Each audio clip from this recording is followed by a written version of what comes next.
Assalamualaikum, salam keluarga Malaysia. Berita wilayah edisi Khamis 6 Oktober 2022 membawakan laporan terkini seluruh negara. Berikut paparan utama petang ini. Perdana Menteri mungkin bincang pembubaran Parlimen dengan Istana.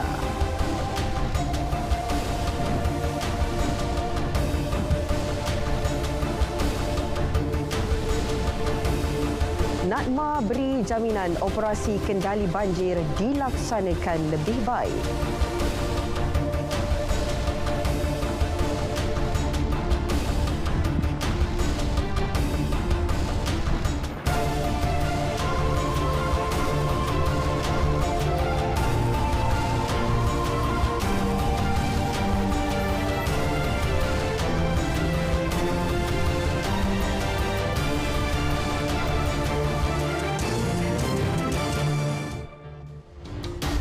Baik saudara, lintas langsung dari Sarawak, Sabah dan Kelantan mengisi paparan pada petang ini. Bersama saya Nurul Hidayah Nawai, 1 jam dalam berita wilayah.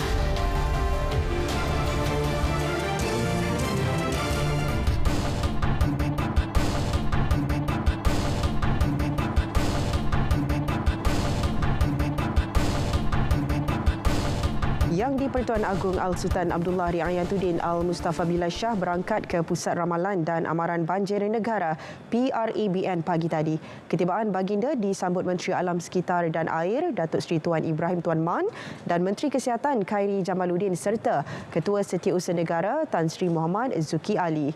Baginda mendengar sembah taklimat secara terus daripada Jabatan Meteorologi Malaysia Met Malaysia dan Jabatan Pengairan dan Saliran JPS mengenai perkembangan terkini ramalan cuaca negara yang ketika ini sedang berada dalam peralihan monsun. Taklimat disampaikan Ketua Setiausaha Kementerian Alam Sekitar dan Air, Datuk Seri Dr. Zaini Ujang bersama Ketua Pengarah Met Malaysia, Muhammad Helmi Abdullah dan Ketua Pengarah JPS, Datuk Dr. Mat Nasir Mat Noor. Al-Sultan Abdullah turut menerima sembah taklimat berhubung perkembangan semasa COVID-19 dan kesiapsiagaan Kementerian Kesihatan KKM menghadapi banjir yang disampaikan oleh Khairi. Majlis taklimat berlangsung 2 jam secara tertutup. Agenda tambahan termasuk berkaitan pembubaran Parlimen mungkin dibincangkan pada majlis menghadap Yang di-Pertuan Agong dengan Perdana Menteri hari ini jika berkesempatan. Menurut Datuk Seri Ismail, perbincangan itu mungkin mengambil masa yang panjang memandangkan banyak perkara perlu diterangkan selain beliau menerima pesanan Sri Paduka Baginda. Tak pasti lagi nak bawa ke tak bawa, tak pasti lagi. Ya, kalau bincang hal kabinet panjang sangat, pasal kabinet je lah. Kita tengoklah. Kalau dah bincang sampai maghrib nanti tak sempatlah bincang hal lain. Perdana Menteri tiba di Istana Negara sebentar tadi bagi menghadap Yang di-Pertuan Agong, yang mana kenderaan yang membawa Perdana Menteri dilihat memasuki pintu utama Istana Negara pada pukul 3.47 petang. Ketika melalui perkarangan luar istana, beliau sempat melambaikan tangan kepada pengamal media. Sebelum itu, kenderaan yang membawa Panglima Angkatan Tentera, Jeneral Tan Sri Effendi Buang juga dilihat memasuki pintu utama Istana Negara. Pertemuan berlangsung sekitar 1 jam. Natma memberi jaminan keselamatan dan kebajikan rakyat kekal jadi keutamaan meski jika pilihan raya berlangsung pada musim banjir. Agensi itu optimis bencana dapat dikendali dengan efisien menerusi beberapa tambah baik yang dilaksanakan. Tahun ini dia di peringkat APM yang kita baru saja melantik MRO untuk enjin dan juga body boat lah. Jadi dengan adanya penyelenggaraan yang berskala, preventif dan juga korektif, saya yakin peralatan-peralatan ini bila kita seragamkan, bomba, PDRM, Angkatan Tentera Malaysia, APMM dan juga APM, berserta dengan komitmen daripada NGO lah, terutamanya NGO tempatan. Ini akan membantu memantapkan tahap kesiapsiagaan sewaktu kita berhadapan dengan monsun timur laut. Beliau bercakap selepas majlis penyerahan program bantuan bencana Petronas peringkat nasional di Bangi.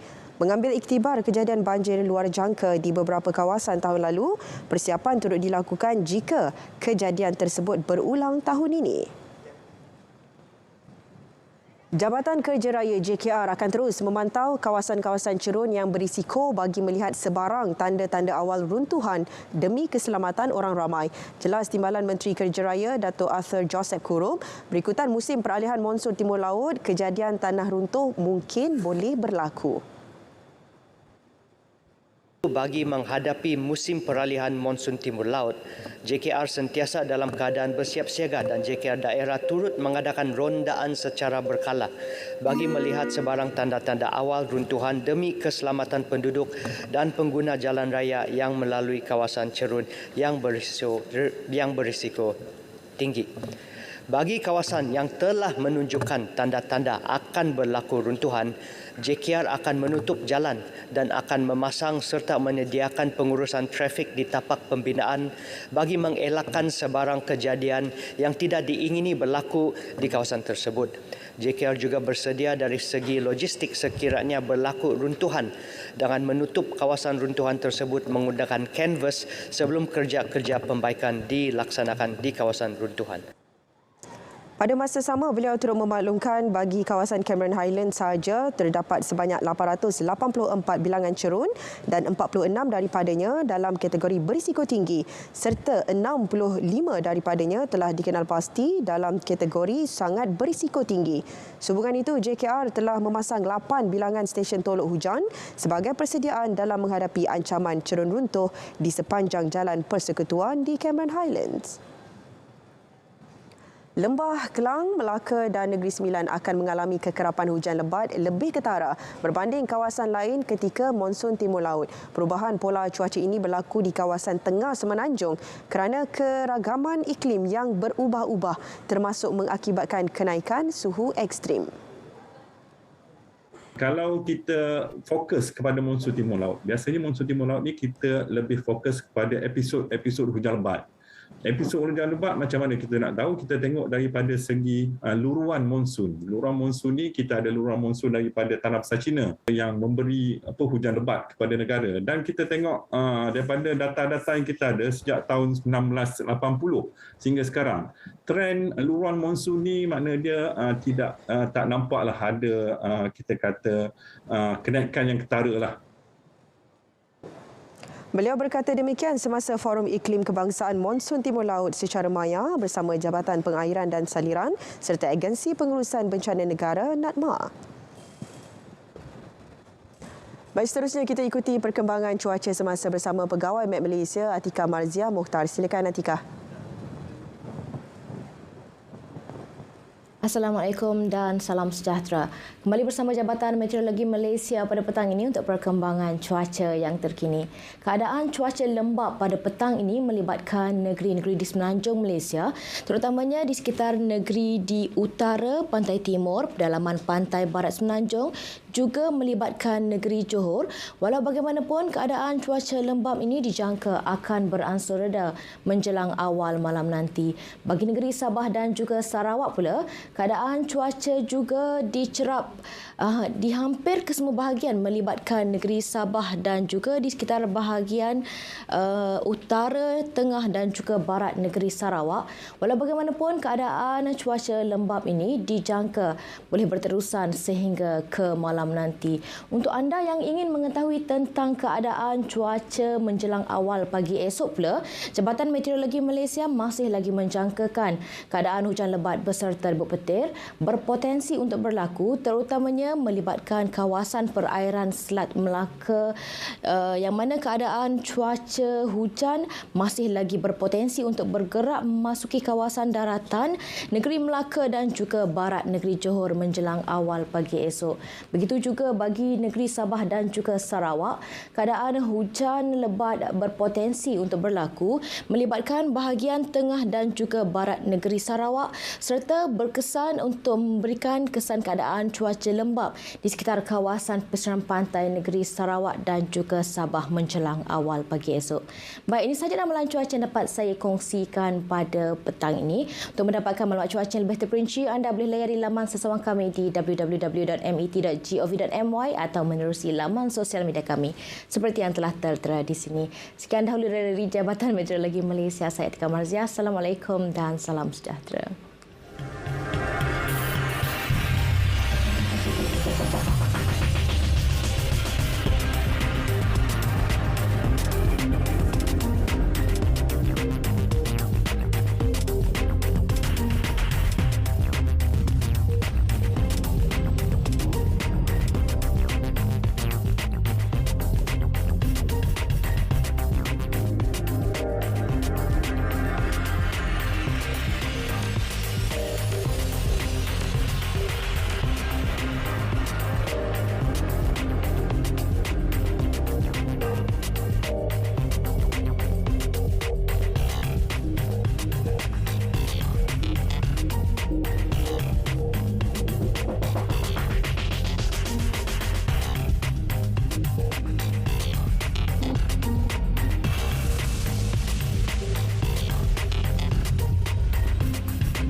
Baik saudara, sebelum ke perkembangan seterusnya, kita ikuti dahulu sidang media pasukan khas Jihad Tangani Inflasi oleh pengerusinya Tan Sri Anwar Musa.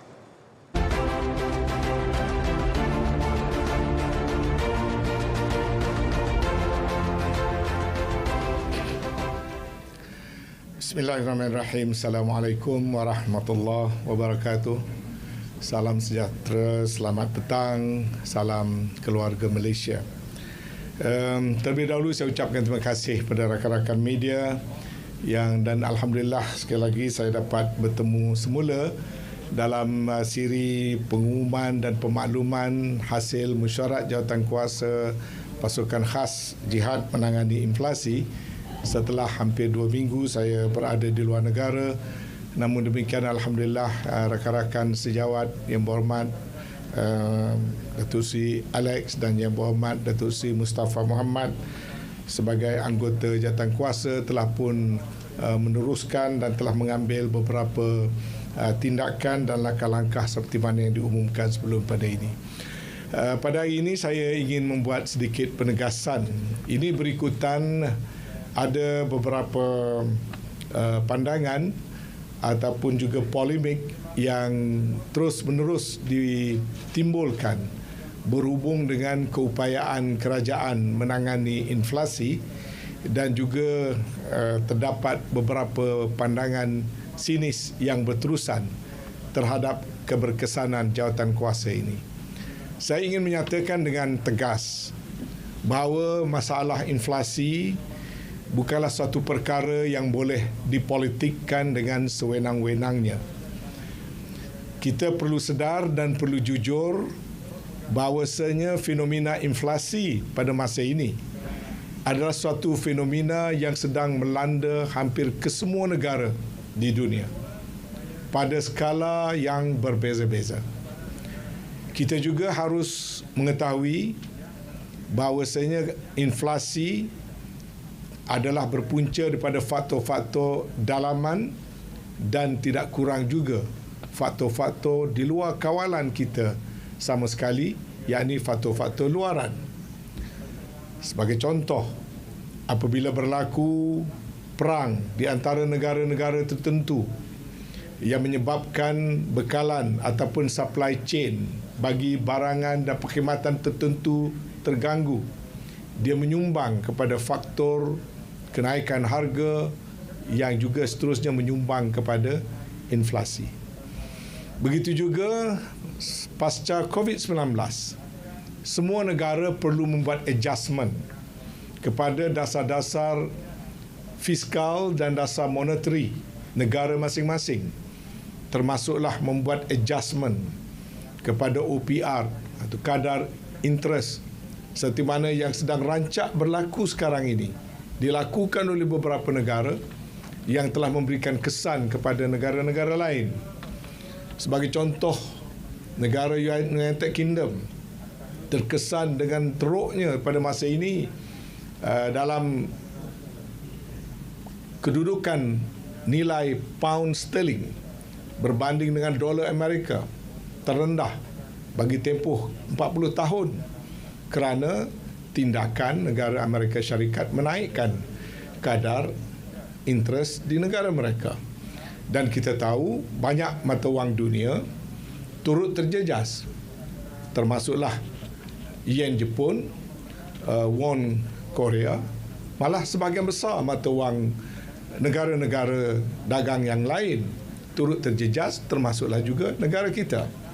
Dan negara kita pula ada yang mengukuh dengan sesetengah mata wang yang lain. Jadi dinamik ini sedang diuruskan oleh semua negara-negara di dunia dan tidak terkecuali negara kita, para pakar-pakar dan juga pengendali bank pusat, bank negara, jawatan kuasa moneteri dan Kementerian Kewangan serta kita semua perlu untuk terus mengekalkan tindakan-tindakan yang proaktif bersungguh-sungguh bagi memastikan keadaan inflasi yang melanda dunia dapat kita uruskan dalam negara kita dengan sebaik mungkin.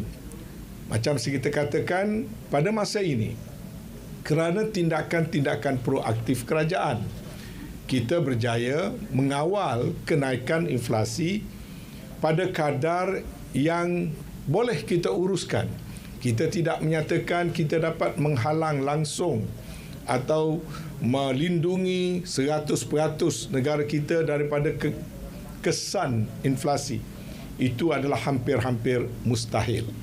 Yang penting negara kita secara relatif dengan negara-negara lain dapat mengawal harga barang melalui pelbagai inisiatif yang dilakukan oleh kementerian, khususnya KPD dan SCP dan kementerian-kementerian yang lain, dan juga melalui intervensi yang berpunca daripada beberapa keputusan berani Jemaah Menteri untuk meningkatkan jumlah tanggungan subsidi bagi komoditi ataupun bagi barangan dan perkhidmatan yang tertentu.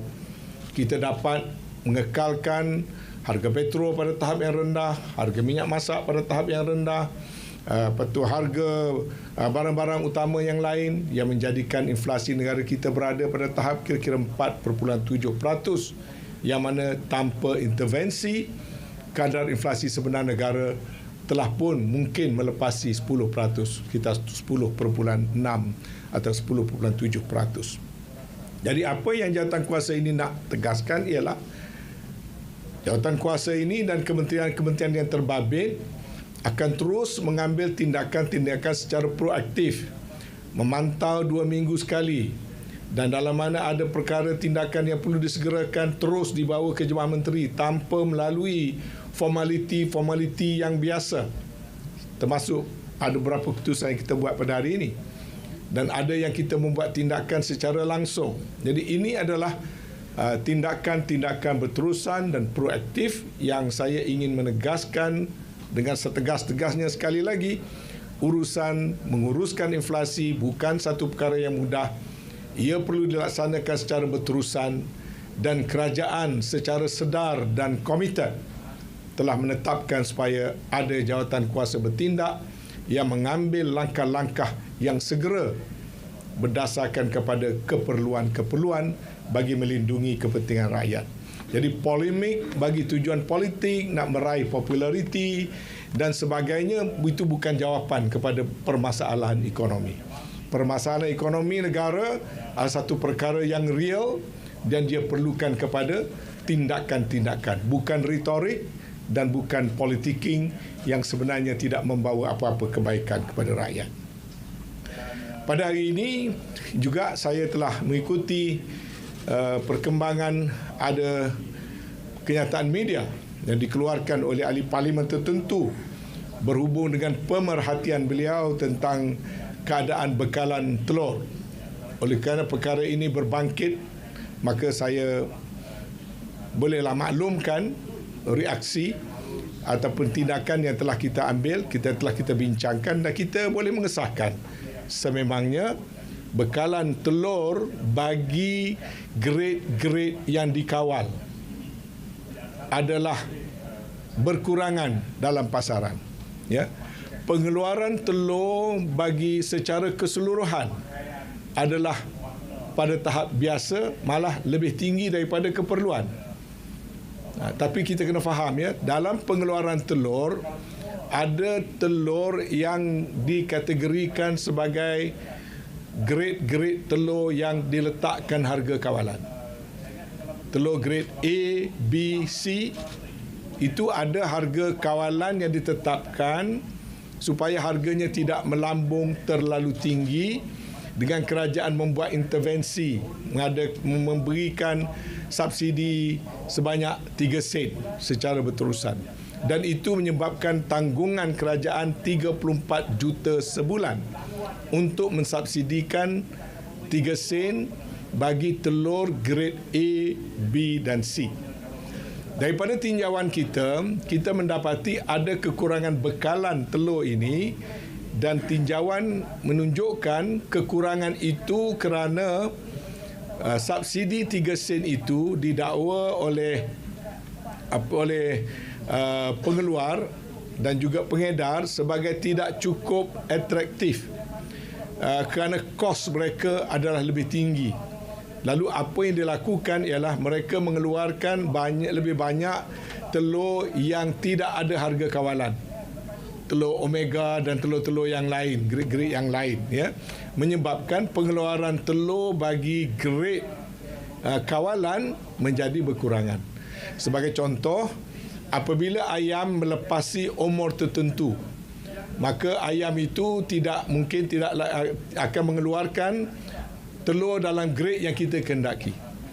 Tapi oleh kerana harga grade itu tidak begitu menguntungkan, penternak membeli bekalan makanan tertentu untuk mengeluarkan telur omega.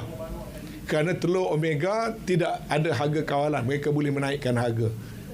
Jadi mereka tidak membiarkan atau tidak membiarkan ayam itu mengeluarkan telur grade yang dikawal, tapi dia cuba mengeluarkan grade-grade premium yang lain, menyebabkan grade kawalan menjadi kurang bekalan. Dan ini semakan oleh Kabinet GP, kita boleh mengesahkan memang benar berlaku. Dan oleh kerana itu, terdapat beberapa pengesyuran yang telah dikemukakan kepada jawatan kuasa, tetapi oleh kerana pengesyuran-pengesyuran itu pertama ada pengesyuran untuk mengapungkan.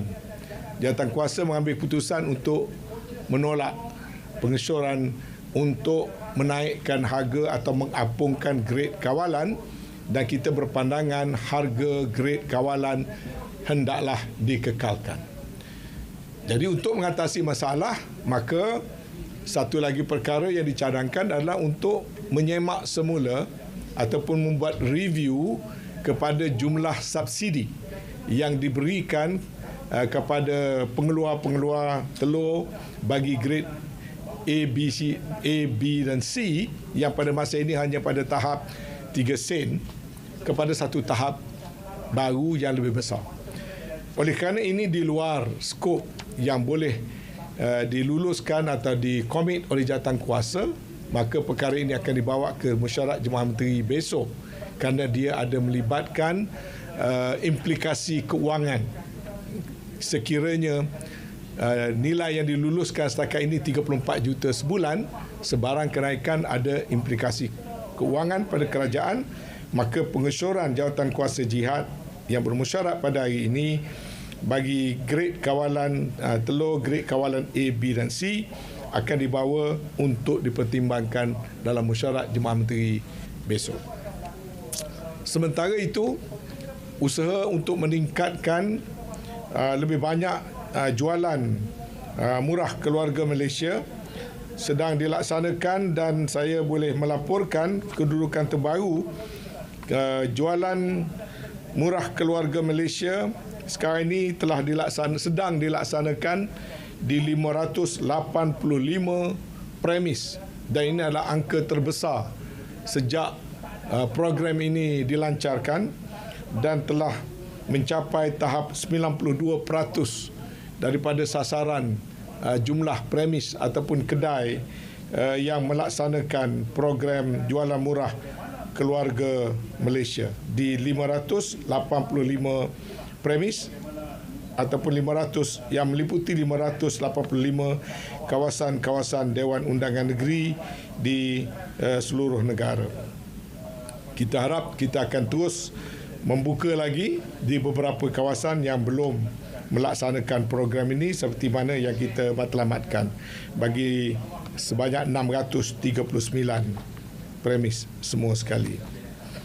Saya juga ingin maklumkan perkembangan jualan murah secara online di bawah program Didagang oleh MDEC bagi tempoh 19 hingga 25 September 2022 dianggarkan sejumlah 15 juta rakyat telah menerima manfaat dalam bentuk diskaun, rebate dan subsidi penghantaran barang-barang yang dibeli secara online.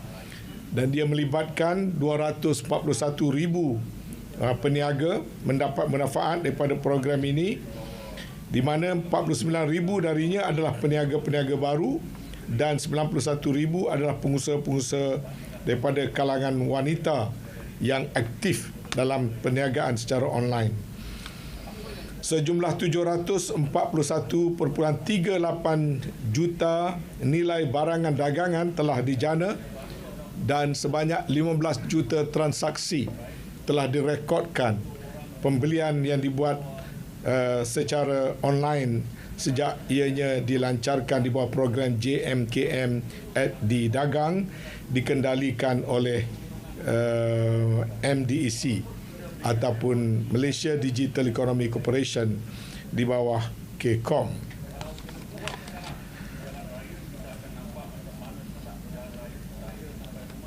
Musyarat mendapat laporan bahawasanya bekalan dan harga ayam di peringkat borong dan runcit berada dalam keadaan yang stabil dan tidak ada timbul isu mengenai perkara tersebut, dan penurunan harga minyak botol sebanyak RM2 lagi kepada RM31.50 bagi 5 kg, dan botol-botol kecil yang lain berjalan dengan baik tanpa sebarang masalah, dan bekalan adalah mencukupi.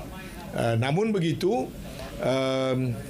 kementerian telah membuat cadangan untuk mengadakan ataupun melaksanakan bekalan tambahan 5,000 metrik tan untuk dipohon mendapat kelulusan Jemaah Menteri besok untuk membolehkan bekalan tambahan minyak bersubsidi dalam plastik dikeluarkan untuk mengimbang ataupun mengimbangi bekalan daripada yang sedia ada, iaitu sebanyak 60,000 metrik tan. Jadi ada 5,000 metrik tan tambahan yang kita akan pohon untuk memastikan bekalan lebih kemas dan sampai ke pusat-pusat yang tertentu, termasuk juga program-program jualan murah yang sedang mendapat sambutan begitu baik sekali.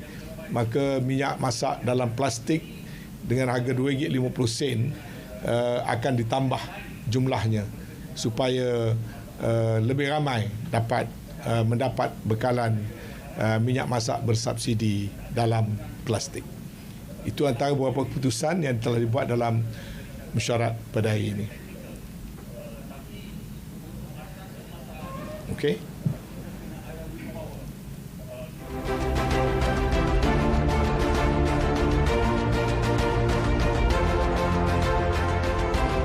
Responsif demi kesejahteraan rakyat. Reformis mengukuhkan daya tahan perniagaan dan ekonomi. Bertanggungjawab meningkatkan kecekapan tadbir urus. Bersama kami dalam Berita Perdana edisi khas Bajet 2023. Jumaat 7 Oktober ini, 8 malam Di TV1, saluran berita RTM dan aplikasi RTM Klik.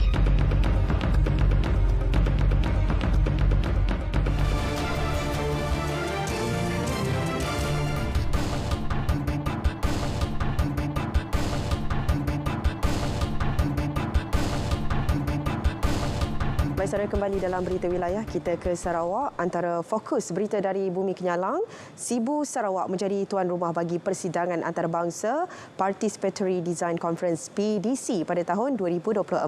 Perinciannya bersama Bumawin. Silakan Buma. Ya dia, terima kasih.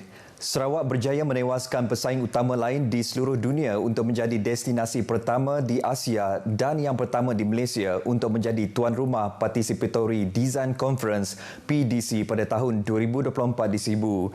Menteri Pelancongan Industri Kreatif dan Seni Persembahan Datuk Seri Abdul Karim Rahman Hamzah berkata, persidangan yang akan berlangsung selama 5 hari itu merupakan persidangan antarabangsa terulung untuk membincangkan penyelesaian bagi reka bentuk produk, perkhidmatan dan sistem sosio-teknikal.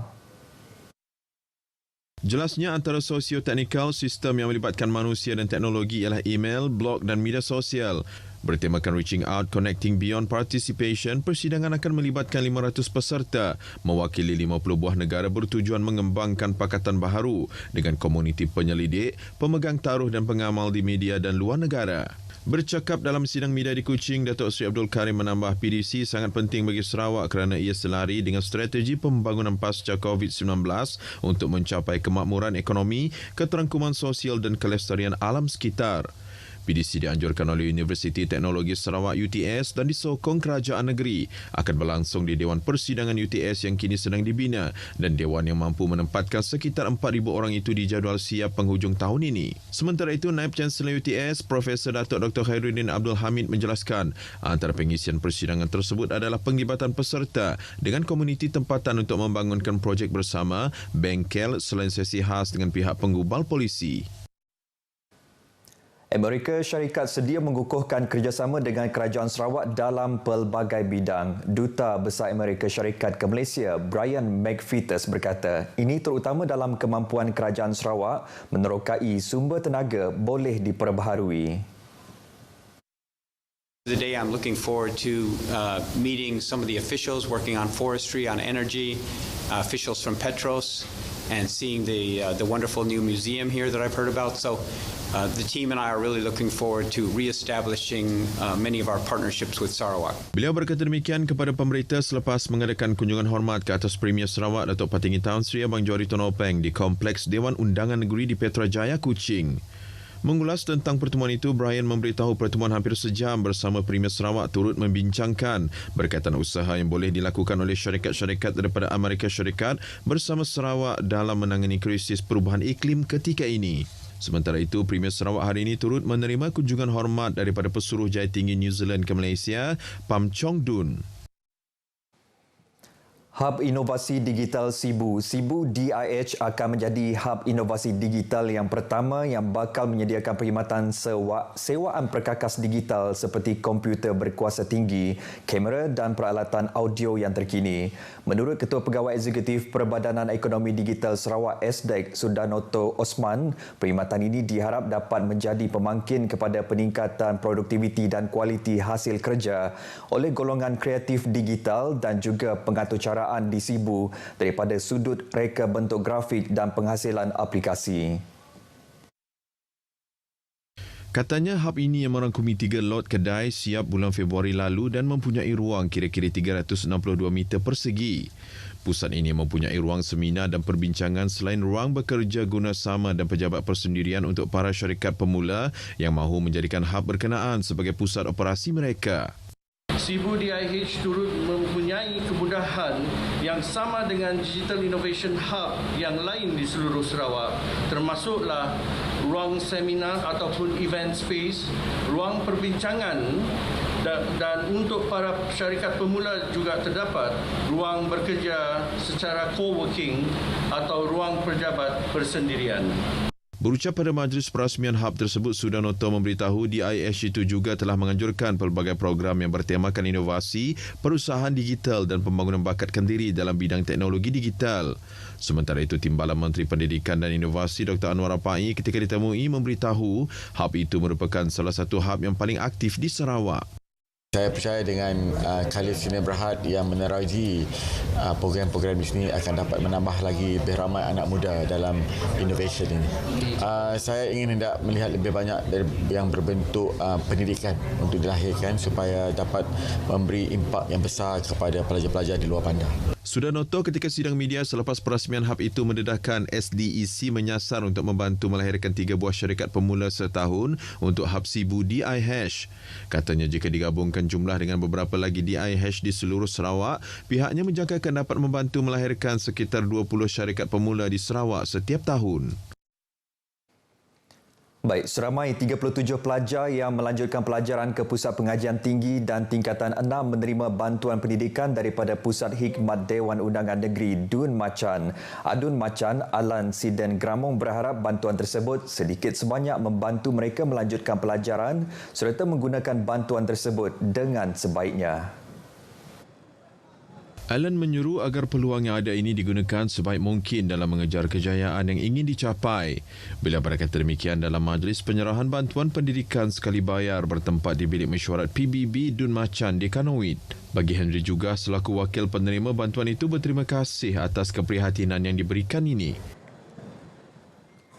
Majlis Bandaraya Kuching Selatan MBKS sedang melaksanakan pelbagai usaha untuk menceriakan kawasan Padungan bagi menjadikan ia sebagai lebuh pelbagai kaum. Ke arah itu, Datuk Bandar MBKS, Datuk Wee Hong Seng berkata, MBKS mengalu-alukan semua pihak termasuk bakat tempatan dalam bidang seni untuk tampil membantu pihak Majlis Bandaraya mengubah penampilan dan suasana di lebuh Padungan yang sejarahnya melangkaui 100 tahun. Tegasnya, kawasan Padungan walaupun dikenali sebagai China Street namun tidak bermakna ia khas untuk kaum Cina sahaja. Sebaliknya, proses menaik taraf sangat diperlukan untuk memberi nafas baharu di kawasan Padungan yang kini agak suram. Tambahnya, selain penanaman pokok dan pemasangan lampu hiasan di sepanjang lebuh Padungan, MBKS juga mengalu-alukan bakat tempatan yang memerlukan platform untuk mempamer hasil seni mereka agar menghubungi MBKS untuk bersama-sama mewarnai kawasan Padungan. Padungan akan menjadi model penaik tarafan sosioekonomi bagi MBKS dan akan dipanjangkan ke kawasan lain di bawah seliaan majlis tempatan itu jika berjaya. Datuk Wee menyatakan demikian dalam sidang media bersempena program What About Kuching 2022 Yard, Wild and Free Padungan Street Cast Off di Padungan. Program melibatkan aktiviti menghias pokok di Padungan dengan hasil seni mengait bagi mengindahkan lagi penampilan Padungan. Merupakan pertama kali seni tersebut digunakan di Sarawak untuk seni jalanan. Baik saudara, sekian berita dari Sarawak. Kita kembali bersama Dia di Angkasa Puri. Dia, silakan. Baik, terima kasih Ibu Mawin langsung dari Sarawak.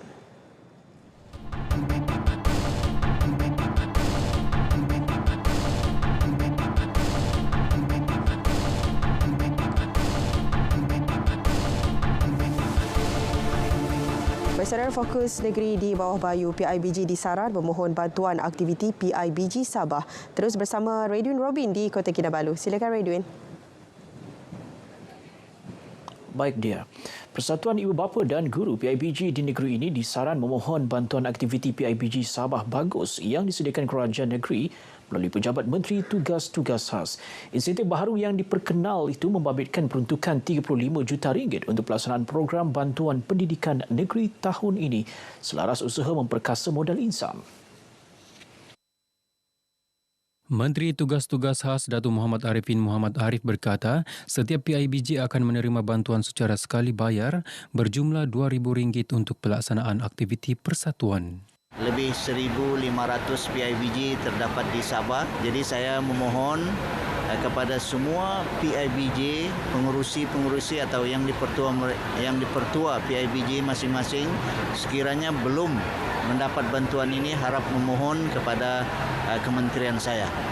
Kita membuat kaedah permohonan melalui online atas talian atau boleh ke pejabat kita di Kota Kinabalu.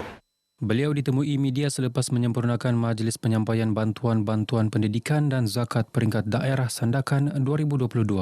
Mengulas lanjut, Datuk Muhammad Arifin berkata kerajaan negeri turut menyediakan pelbagai peruntukan untuk meningkatkan kecemerlangan pelajar, antaranya bantuan ihsan Sekolah Sabah BISBA yang memperuntukkan 12 juta ringgit bagi membantu sekolah di Sabah memperoleh kelengkapan keperluan sekolah seperti komputer, mesin cetak, peralatan dan bantuan mengajar. Setiap sekolah akan menerima bantuan kewangan RM8,000. Bagi daerah Sandakan, 86 sekolah telah menerima bantuan tersebut dengan peruntukan RM698,000 setakat ini. Selain itu, kerajaan negeri juga menyediakan anugerah kecemerlangan pendidikan Sabah Aqsa bagi mengiktiraf pelajar Sabah yang cemerlang dalam pelbagai bidang di peringkat kebangsaan atau antarabangsa.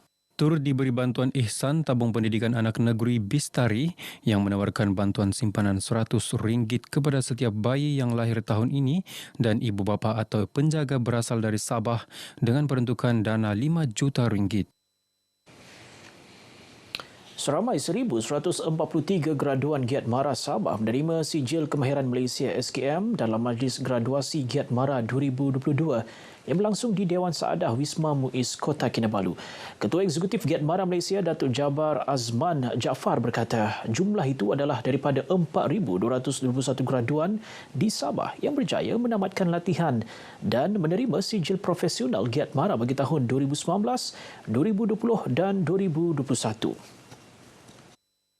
Ketika ditemui media selepas menyempurnakan majlis graduasi berkenaan, Datuk Jabar berkata, Giat Mara akan terus menyediakan pelbagai latihan kemahiran kepada generasi muda bagi melahirkan tenaga kerja mahir dan juga usahawan. Keutamaan akan diberi kepada lepasan pelatih Giat Mara untuk menceburi pelbagai bidang keusahawanan. Kalau boleh, akhirnya mereka menjadi usahawan. Kerana bila mereka menjadi usahawan, mereka boleh mencipta peluang pekerjaan. Jadi untuk pelajar-pelajar kita ada banyak ruang dan peluang untuk kita bantu. Dan mereka ni akan menjadi alumni Giat Mara dan selagi mereka menjadi Giat Mara sampai bila-bila dia menjadi kita punya tanggungjawab untuk membantu mereka terus berjaya.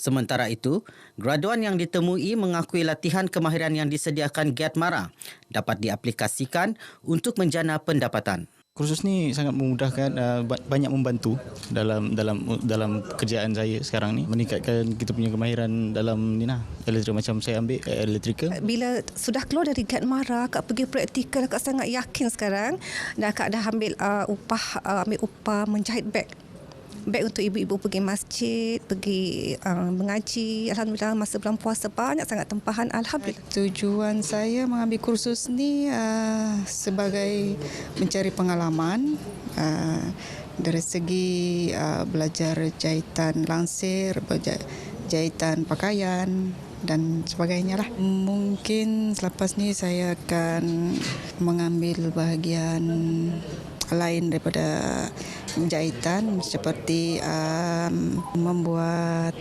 kuih dan sebagainya lah. Pertubuhan Islam seluruh Sabah Usia akan melancarkan pelan strategik pembugaran usia di Pusat Konvensyen Antarabangsa Sabah SICC Kota Kinabalu pada 15 Oktober ini. Pelan yang dirangka itu bagi membangunkan semula usia dalam pelbagai aspek termasuk dakwah, pendidikan, ekonomi dan sosial agar seiring dengan hasrat Hala Tuju Sabah Maju Jaya SMJ. Dalam pelancaran ini sudah semestinya ia akan dapat menjadi satu membakar semangat kepada kepimpinan usia secara menyeluruh. Kerana inilah pertama kali selepas 53 tahun usia ditubuhkan, kita meletakkan pelan strategik 3 tahun ini sebagai asas untuk meletakkan landasan yang kukuh dalam perjuangan usia itu sendiri. Yang di-Pertua Usia Datuk Sapawi Ahmad menyatakan demikian kepada media selepas mempengurusi mesyuarat pelancaran pelan strategik tersebut di Kota Kinabalu. Datuk Sapawi memaklumkan sempena pelancaran pelan tersebut turut diadakan ceramah wacana pemikir 1.0 FIK Media Sosial bertajuk Media Sosial versus Dakwah yang disampaikan pensyarah Fakulti Sains Komputer dan Teknologi Maklumat Universiti Putra Malaysia Profesor Madya Teknologis Dr. Nur Izura Udzir yang juga juga pengurusi Salwa dan Naib Presiden Wadah. Dijangka Ketua Menteri Datuk Seri Panglima Haji Jin Nor melancarkan pelan strategik tersebut. Persatuan Wanita Jabatan Perhutanan Sabah (PWajah) Sabah akan mengadakan program penanaman pokok secara besar-besaran di sekitar MRSM Sandakan pada 15 Oktober ini. Ia sebagai sokongan kepada Jabatan Perhutanan Sabah dalam merealisasikan program penghijauan Malaysia yang menyasarkan penanaman 100 juta pokok menjelang tahun 2025 di seluruh negara. Pengerusi PWajah Sabah Datin Rosita SP Limi memaklumkan penanaman pokok secara besar-besaran itu akan membabitkan 600 pelajar dengan 50 ahli PWajah Sabah. Datin Rosita berkata demikian kepada pemberita selepas mengadakan kunjungan hormat terhadap isteri yang di-Pertuan Negeri Toh Puan Dr. Nurlida Tan Sri RM Jasni di Istana Sri Kinabalu. Kunjungan bertujuan memaklumkan Toh Puan mengenai hala tuju PWajah Sabah. Penubuhan persatuan antara lain bertujuan mengeratkan hubungan silaturahim dalam kalangan ahli yang terdiri daripada pelbagai kaum dan agama. Harapan kami ini semoga wanita-wanita kami sentiasa cemerlang, membawa keharmonian dalam keluarga dan seterusnya membawa kegemilangan wanita-wanita Sabah lah. Baik, sekian paparan berita dari negeri bawah bayu untuk petang ini, dan untuk lebih banyak perkembangan semasa di tanah air, terus saja bersama dengan Dian Awai dalam Berita Wilayah. Dia teruskan. Baik, terima kasih Redwin langsung dari Sabah.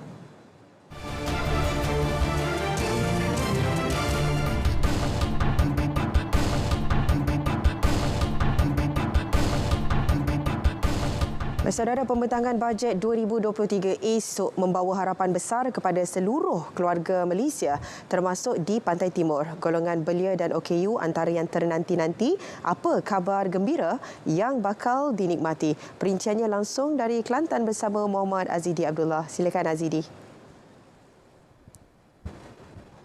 Baik, terima kasih. Golongan belia pemangkin transformasi negara dan menjadi harapan bangsa. Besar harapan mereka untuk melihat bajet 2023 yang akan dibentang esok bersifat inklusif dan mesra belia. Bantuan-bantuan dan inisiatif ini mestilah mensasarkan golongan yang tersasak. Maknanya kalau yang bergaji 1,000 memang dia dapat inisiatif tersebut. Bukan sekadar golongan belia itu mencari, tetapi mungkin kerajaan boleh salurkan terus kepada golongan belia yang terlibat. Kerana belia-belia di luar sana mungkin mempunyai kekangan dari segi masa dan sebagainya. Kerajaan boleh secara automatik salurkan segala inisiatif ini kepada golongan belia yang sedia ada. Bekas graduan Universiti Malaysia Kelantan ini berharap kerajaan juga mempertimbangkan untuk memberi diskaun kepada peminjam PT-PTN. Cadangan saya lah di peringkat pelajar sekarang ini kita menghadapi satu krisis global keuangan global. Mungkin bunga PT-PTN itu boleh juga diturunkan dan mungkin boleh dibesarkan lagi loan tu PT-PTN tu, kerana selain daripada kerajaan boleh bagi duit secara directly dalam e-dompet dan sebagainya yang dah ada sekarang, mungkin di peringkat pengajian tinggi kerajaan boleh rangkakan satu orang panggil suntikan keuangan lebih besar di dalam pinjaman PT-PTN, tapi bunga untuk bayar tu sikit. Itu mungkin boleh menceriakan adik-adik kita di universiti. Pada bajet 2022, sebanyak 25 inisiatif disediakan oleh kerajaan dengan peruntukan 2.1 bilion ringgit untuk dinikmati golongan belia secara langsung atau tidak langsung. Sementara itu, Persatuan Insan Istimewa Kelantan Insani berharap bajet 2023 meneruskan keprihatinan terhadap golongan orang kurang upaya OKU. Wartawan Nur Alia Ramli ada laporannya. Pengerusi Insani Muhammad Ramli Abdul Rahman yang juga OKU Fizikal berkata penambahbaikan serta menaik taraf kemudahan infrastruktur perlu dititikberatkan supaya lebih mesra OKU khususnya di Kelantan. Walaupun mengakui pelbagai kemudahan mesra OKU di negeri itu telah pun disediakan khususnya di masjid, namun ada antaranya tidak mengikut garis panduan ditetapkan. Jadi benda ni kita tak sekadar ada ya. Sekadar ada rank, sekadar ada parking, tapi kita nak guna untuk OKU tak boleh. Kadang-kadang kita nak masuk kereta boleh. Jadi nak turun tu kena buka pintu kan. Nak turun wheelchair, kursi roda tu tak lepas. Jadi ada garis panduan yang perlu kena patuhi. Manakala Muhammad Kufri Omar berharap infrastruktur kemudahan bagi golongan OKU turut diperluas di lokasi pelancongan dan rekreasi. Ini termasuk menyediakan skim insentif khas bagi golongan OKU cemerlang. Dengan kejayaan mereka ni kita bagi insentif untuk OKU yang cemerlang. Bukan berbentuk skim batu atas tak boleh, namun bagi penghargaan khas untuk golongan ni. Sebabnya sepanjang saya memperhatilah dari segi bajet memang belum ada lagi lah bajet khas untuk sahabat-sahabat OKU yang berkata cemerlang. Sebabnya bila kita melihat OKU cemerlang ni, mereka juga berperanan dalam membantu dan membina negara ke arah maju lah. Sementara itu, Muhammad Zulkafali Jaafar yang merupakan AJK persatuan itu berharap kadar allowance untuk pekerja OKU dapat dinaikkan. Ia bersesuaian dengan kos sara hidup yang semakin meningkat selain ada antara golongan itu yang tidak bekerja. Harapan saya yang bagi pihak-pihak seluruh warga OKU lah, harapannya untuk naikkan allowance pekerja cacat lah.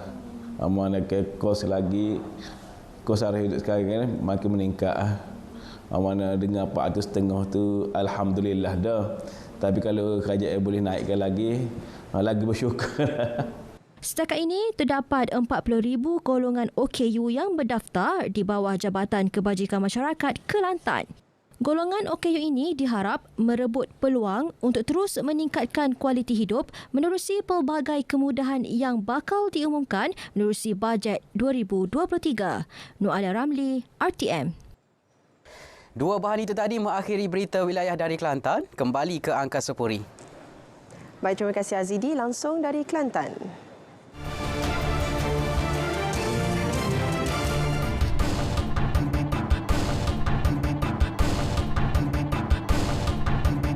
Pusat pengumpulan ikan yang baru siap dibina di Mersing Johor akan beroperasi dalam waktu terdekat bagi menampung keperluan bekalan ikan pada musim tengkujuh. Esko Pertanian Industri Asas Tani dan Kemajuan Luar Bandar Negeri, Datuk Zahri Sadiq berkata, pihaknya menerusi Jabatan Perikanan Negeri Johor dan LKIM Johor sudah menyediakan bekalan mencukupi sepanjang tempoh itu. Setakat ini, bekalan sedia ada ditempatkan di Pusat Pengumpulan Ikan di Mersing dan Pantai Barat Johor. Selain sumber laut, hasil-hasil tanaman juga mencukupi untuk digunakan pada musim banjir.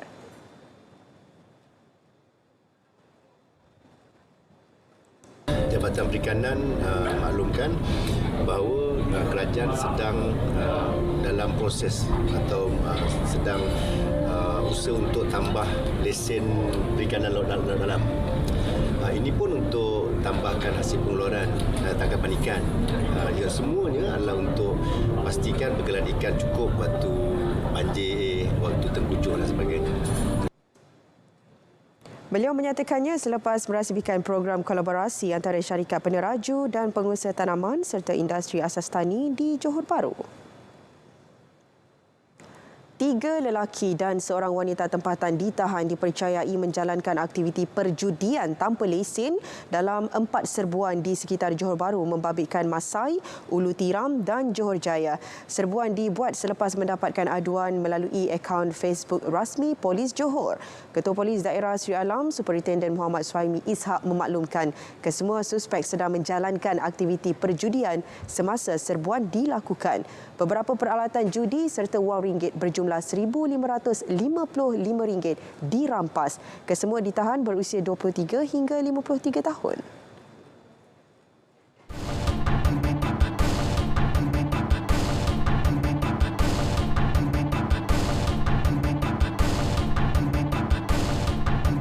Seorang Seorang lelaki warga emas yang dilaporkan hilang beberapa hari lepas ditemukan lemas di Sungai Kampung Air Panas Gerik Perak. Jurucakap Balai Bomba dan Penyelamat Gerik dalam satu kenyataan memaklumkan pihaknya menerima panggilan berhubung kejadian pada pukul 9.38 pagi. Anggota penyelamat tiba di lokasi lalu mengeluarkan mayat mangsa yang tersangkut 5 meter dari tebing sungai. Mayat kemudiannya diserahkan kepada pihak polis untuk tindakan lanjut. Perkembangan banjir di Perak, Pusat Pemindahan Sementara PPS SK Sri Kelebang Meru Ipoh yang dibuka Selasa lalu ditutup sepenuhnya. Penutupan dibuat selepas bencana banjir di kawasan itu semakin pulih. Perkara itu dimaklumkan Sekretariat Jawatan Kuasa Pengurusan Bencana Negeri. Menurut badan itu, PPS terbabit menempatkan 7 keluarga dari 2 buah kampung iaitu Kampung RPT Cepor dan Kampung Cepor Dalam. Serentak penutupan, semua penduduk terlibat dibenar pulang ke rumah masing-masing.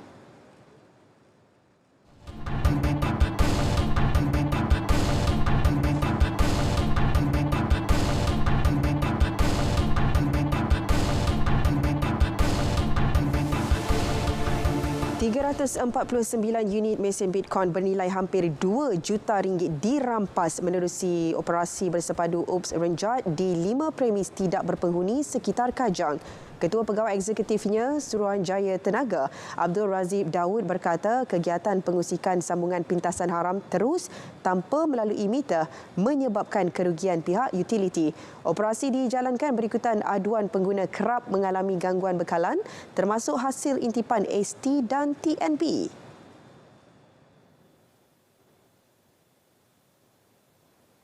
Modus operandi kegiatan haram ini adalah dengan menyewa bangunan-bangunan rumah kedai. Jadi dengan bertujuan menyewa tetapi tidak declare dari segi akaun TNB. Jadi dia menggunakan akaun ataupun IC orang lain ataupun ada salah satu yang kita dapat kesan masih lagi akaun TNB itu akaun landlord.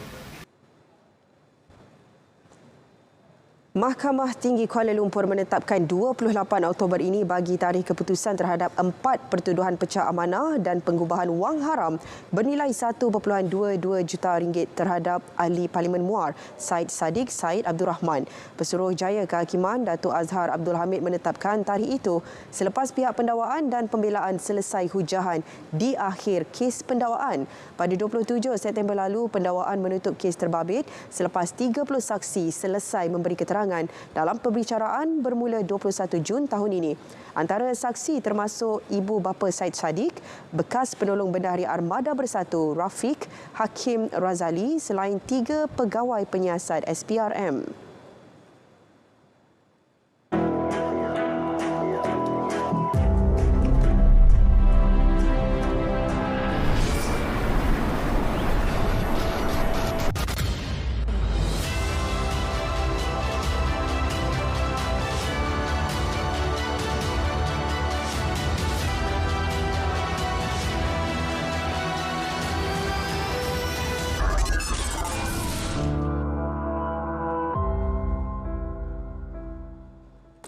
Baik saudara, jelajah aspirasi keluarga Malaysia JEKM diteruskan buat siri ke-10 bertempat di Dataran Seri Jempol, Bandar Seri Jempol, Negeri Sembilan bermula esok hingga 9 Oktober. Siri jelajah yang diilhamkan Perdana Menteri Datuk Seri Ismail Sabri Yaakob itu menawarkan pelbagai perkhidmatan langsung kerajaan dan program menarik bagi memenuhi keperluan keluarga Malaysia. Kita ikuti laporan wartawan Nur Rashikin Harun.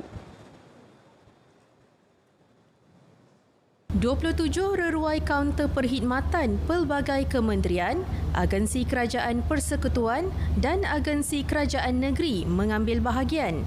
100 gerai usahawan industri kecil dan sederhana IKS, 10 gerai citarasa keluarga Malaysia, 10 trak jualan makanan dan 12 reruai jualan keluarga Malaysia juga tersedia yang menawarkan barangan keperluan dengan harga lebih rendah. Elemen utama dalam pameran ini ataupun jelajah aspirasi keluarga Malaysia ini ialah satu kaunter perkhidmatan perkhidmatan ini pelbagai pihak lah, bukan pihak kerajaan saja, pihak JLC, NGO dan sebagainya, swasta juga, dan pameran Kementerian Jabatan seperti yang saya sebutkan tadi. Jualan Keluarga Malaysia, maknanya kalau kita tahu bahawa sekarang ini memang di bawah Kementerian Haluan Pengguna, jualan Keluarga Malaysia dengan barangan yang dijual lebih murah dari pasaran lah, dan juga jualan usahawan AKS, serta ada cabutan bertuah. Cabutan bertuah ni kita akan laksanakan pada setiap hari ketiga-tiga hari tersebut, dan kita akan buat 3 sesi cabutan bertuah untuk hari Jumaat dan Sabtu, 3 kali cabutan bertuah, dan kita pada hari ketiga kita 2 kali sajalah, maknanya 11 pagi, 4 petang dan juga 8 malam. Sementara itu, Pengarah Jabatan Kesihatan Negeri Sembilan, Datuk Dr. Harlina Abdul Rashid berkata, Kementerian Kesihatan selaku Kementerian Peneraju bagi jelajah edisi kali ini memfokus kepada konsep hospital futuristik bagi menggambarkan perkhidmatan hospital masa hadapan. Kementerian Kesihatan juga ada menyediakan hospital futuristik. Hospital futuristik ini actually memberi pengalaman seolah-olah pengunjung mendapat melihat bagaimana hospital di masa akan datang.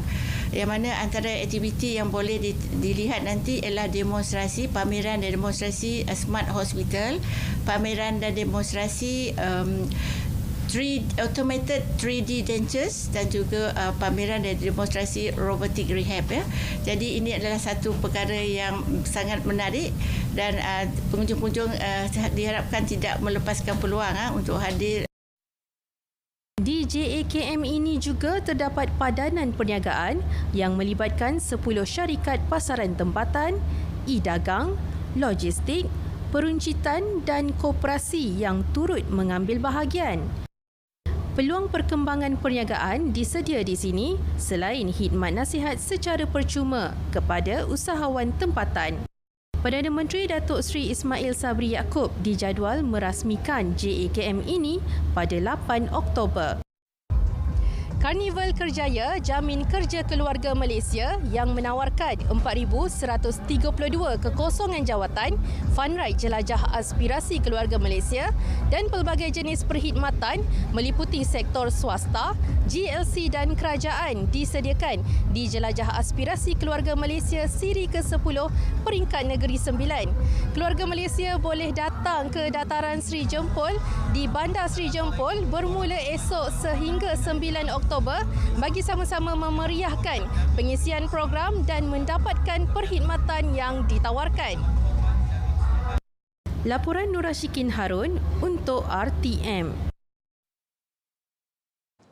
Baik saudara, berita wilayah edisi Khamis 6 Oktober 2022 berakhir di sini. Dapatkan perkembangan sahih sepanjang masa melalui portal berita.rtm.gov.my. Saya Nurul Hidayah. Assalamualaikum, salam keluarga Malaysia Teguh bersama.